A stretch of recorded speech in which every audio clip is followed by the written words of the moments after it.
Space News, March 22, 2024. Hello again, thank you for being here with me once more. I hope you are very well today. I am Mari. This information can be seen as science fiction, or as the viewer sees best, and I post it for entertainment purposes only. Still, I take my information very seriously, and for whoever has eyes to see. There has been a lot of talk over the internet and the media of unusual UAP, or unidentified aerial phenomena, I mean UFOs in general. They say there has been a massive spike in the number of sightings lately, so I had to look into this subject. Interestingly enough, space traffic from the Viera indicates nothing unusual, and they know about every single spacecraft, human or not, aircraft, or ship at sea and their whereabout. No spacecraft can even get close to Earth without being detected, monitored and hailed. So the extra spike in UFO reports in the last 3 months must be for another reason, because the amount of non-human craft around Earth, and also in atmospheric flight, has officially not changed. So the reason may be that people are opening up to reporting their sightings, and publishing them in the media, or the government and their controlled media have also opted to filter out such sightings much less, which could be an indicator of movement in the direction of preparing the population for a false alien invasion. And such invasion cannot occur, because Earth is, and has been under strict Federation control for a very long time now. It is their turf, and their responsibility to take care of it. Or it can be seen in another harsher way, Earth is already invaded. So, no, I cannot find any unusual space traffic to report, everything is business as usual with Earth. But also take into account that although non-human spacecraft are very real, and all over Earth, most of what you can find in the media is CGI rubbish and lies. Please use your discernment when watching such things. Moving on to the next related subject, there are no reports of any unusual meteor or asteroids which may be cause for concern for Earth, and even if there would be one, now or in the future, rest assured the Galactic Federation has in its best interests to move it away, and at a safe distance from the planet, so it will not impact Earth. Take into account another thing. An asteroid moving close to Earth would endanger all the 950 or more kilometer-long spacecraft parked around Earth, even more so if it passes at the same distance from the Earth to the Moon, or closer. Earth orbit, high and low, is a highly populated parking lot for spacecraft of countless star races, all of which have something to do with the Galactic Federation and Earth, mostly to monitor their starseeds as their main activity. At all times, there are at least 950 spacecraft in Earth's orbit which exceed a kilometer long, and about 5,000 smaller craft, besides the innumerable service shuttles and transports moving to and from them all. And they are all moving, some leaving Earth's orbit while others are arriving, so there is a lot of activity, and I mean a lot of it.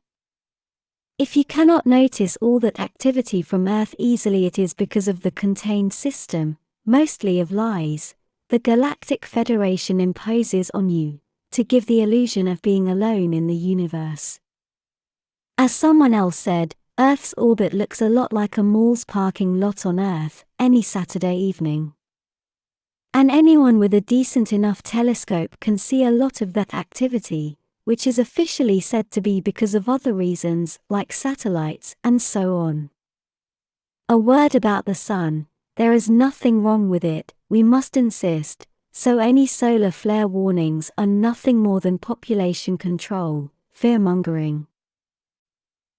The same goes for solar eclipses, like the one about to happen, and predicted great changes. There is nothing unusual going on, I must insist, and any great changes that may happen would be artificially created to match such astronomical events, for ritualistic purposes and so on, so watch for false flags and similar events. Moving on to kinder things, as many of you know, there has been a series of birthday parties up here, starting with Kaal'el on February 28, then Athena Swaruu and Kaal'el on the 2nd of March, and finally with little Yaji Swaroos, on the 8th of March. As many of you know, Taygetans don't celebrate birthdays as such, not like on Earth, so this is obviously an adopted behavior. It is one of the nicest parties and reasons for celebration humans have on Earth. And we love it. We try to make a nice party just as you would make it down there. We prepare nice food, at the preference of the person being celebrated, and multiple cakes are baked here, mostly chocolate ones with a strawberry interior, or fruit cakes, which everyone loves. And of course, we placed birthday candles all over the cake so the birthday people could blow them off. No alcohol is ever consumed, as we know it is highly toxic for us, and for everyone. And of course, we shower them with presents, as it should be, although sometimes it is difficult to know what to give to Kaal'el, as he has difficult tastes, so clothes are one of the best gifts for him. As Kaal'el's birthday coincides with Athena Swaruu's on the 2nd of March, for next year Athena's birthday will be moved to March 10th, so they don't overlap, and to have a further excuse to have more birthday parties. Anyhow, all birthday dates are calculated astronomically as best as possible, so they are approximations only. As for mine, I've been moved from March 8th to May 8th, so it does not overlap with Sophia's, also following the official birth date I had when I lived on Earth. This year, the birthday parties were a lot larger, because we had 100 more guests than usual, 30 Toleka crew members, because the assistant starship, Saskatchewan, is still here. Her crew members are all full Taygetan, so they have no clue about birthday parties, so they were all very intrigued at what we were doing in them, but fascinated at the excuse for eating new and exotic food, which although delicious, didn't always agree with their stomach, if you know what I mean. The parties always take place in the red piano room, which is located all the way forward and down, in Toleka, in the last deck below, in the Kaal'el area. It is a beautiful room with red carpets and sofas, and a grand piano at the front, with very large windows that span from the floor to the roof, and all around the red room, which give the people there a wonderful view of Earth passing below, on the port side of the ship, and of space and other parked starships to the starboard side. As the anecdote goes, the grand piano, which is a Steinway and Sons from the year 1900, was rescued from destruction by a tractor beam from a collapsing building in London during the World War II German bombing raids, back in 1940. At this time, in Toleka, the only person who plays the beautiful old grand piano is little Sophia, who can do so amazingly well. Besides the usual clothing, Kaal'el got some miniature vehicles he wanted for his birthday, as he likes them very much, mostly collectibles from Earth. Athena Swaruu got a nice dress, some blouses, and several pieces of homemade jewelry using amethyst stones, and other crystals and stones like lapis lazuli.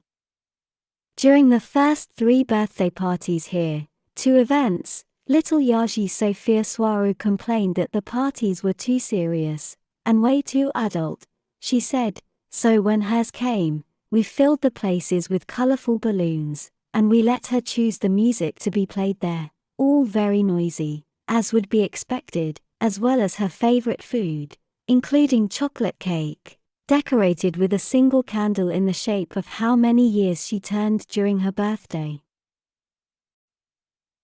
As I said above, the years and the dates are calculated as best as possible, so I opted not to mention how old Yaji is at first, because she has turned out to be the hardest to calculate of all of us.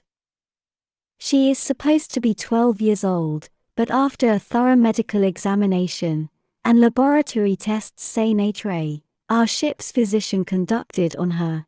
The medical results indicate that she is only 9 years old. Yashi is tiny and hasn't grown a millimeter. She also behaves like a 9-year-old, at least most of the time, besides what her medical tests say, as it looks like she only has 2 speeds, a little innocent child, and super cosmic wise ass. I know many of you who have been following my predecessor's work with Robert and Gosha, and mine as well, will now think this is strange, as Yashi apparently is not growing or maturing, I know. So make of this whatever you want, as we here do not know what to make of it either.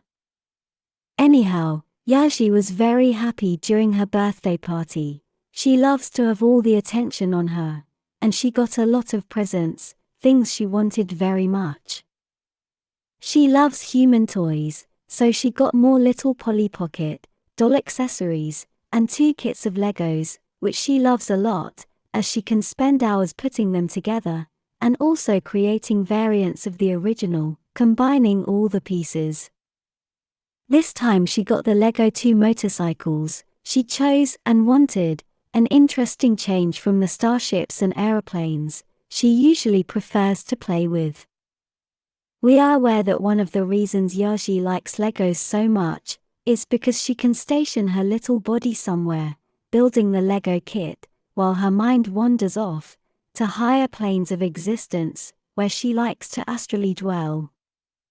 While everyone is at the parties, the 2 ships which are docked together, Saska 1 and Toleka, continue to function autonomously, using their advanced artificial intelligence. It is very good and capable, but we also feel the need to monitor what it is doing closely, so there is always someone at the bridge of the ships, except for the few hours we can all move away for a birthday party. The crew members of the Taygetan escort destroyer, Vigilant Eagle, had to remain at their posts in their ship, watching our backs during the celebrations. At 130 people in Toleka's Red Room, it was quite full. It is nice to see new faces, although they hardly mingle with the rest of us, and I'm still wondering exactly why. It is as if they had a lot of respect for us who have been a long time here, but they do show a lot of interest in what we do, starting with birthday parties they are not used to seeing, but not only, as they do look at us a lot, all of them, as if we were strange creatures. But I feel that Queen Alanim and I are who they are most interested in observing. Perhaps it is only natural, as Alanim is their queen, and as for me, because they know that in the future I will wear Alanim's shoes. As for the ongoing repairs on Toleka, they are slowly moving forward. They are taking a lot of time because the engineers of both Toleka and Saska 1 must perform tasks, which are usually done in special service installations in a spaceport on the ground, like the one found in Toleka City, Tema, the city this ship is named after. 4 of the 12 engines must have its internal turbine rotors replaced, and such is an operation which has not been performed since the year 2012 in Earth's orbit, but it was performed on a much smaller starship, of the Eagle class, sister ship of the Vigilant Eagle which is escorting us here now. Engine rotor turbine replacements have never been performed on such a large starship as Toleka while in space, and they will be done in the next few days, so we are all a bit nervous because of that. This will be all for today. Thank you for watching my video, and for liking, sharing, and subscribing for more. And I hope to see you here next time. With much love, your friend, Mari Swaruu.